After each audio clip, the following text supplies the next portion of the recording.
So, how does a tiny neighborhood pharmacy started by an immigrant with practically nothing become a global cosmetics titan? Well, that's the incredible story of Brazil's O Boticário. And today, we're going to deconstruct exactly how they built what is basically an unbreachable fortress in the beauty world. Okay, let's dive right in. It all started way back in 1977 in the city of Curitiba. The founder, Miguel Krigsner, had a vision. He had a background in pharmacy, but not much else. His total starting capital, get this, less than $3. And it was borrowed. So here's the billion-dollar question, right? How does a business that kicks off with less than the price of a fancy cup of coffee transform into, well, this? Over 4,000 stores. It became the single largest cosmetics franchise network on the entire planet. Yeah, you heard that right. Not L'Oreal, not Sephora, a Brazilian company that started in a tiny pharmacy corner. The sheer scale is just staggering. So let's get into the strategy, the how. We're talking about going from a small compounding pharmacy to a full-blown empire that, in its home market of Brazil, actually has more franchises than McDonald's. This was absolutely not an accident. To really get O Boticário, you have to see it not just as a successful company, but as a fortress. Its dominance is protected by these deep structural advantages that were built, very intentionally, over nearly half a century. And that brings us to the core of their strategy. We're going to break down what we're calling the 4 defensive moats that make O Boticário so incredibly hard to compete with. These are the pillars of its empire. First, we'll look at its impenetrable wall of franchises. Then, we'll dive into its incredibly efficient, integrated production machine.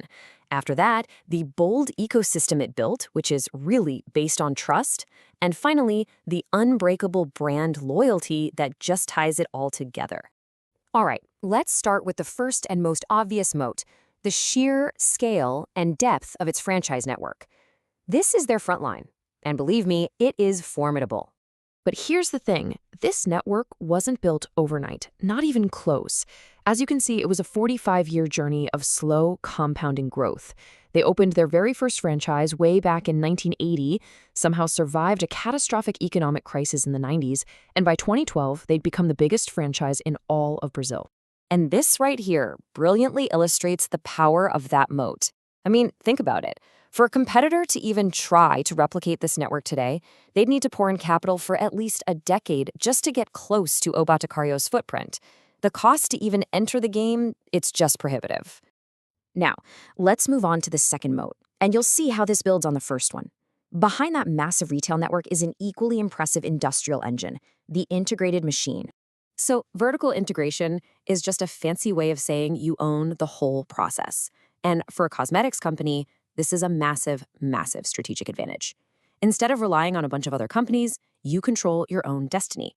And O Boticário takes this to the absolute extreme. They control everything, from the initial idea in R&D, to the factory floor, to the trucks that deliver the products, all the way to the store where you buy it, and even the payment systems at the counter. This gives them incredible flexibility on price and a supply chain that's basically rock solid. So the next 2 moats, what we're calling the bold ecosystem and brand loyalty, they're not about physical assets like stores or factories. They're about something much, much harder to build, culture. And this is a story of trust that was forged in crisis and the boldness that comes from it. You know, this is the story that really defines the company's DNA.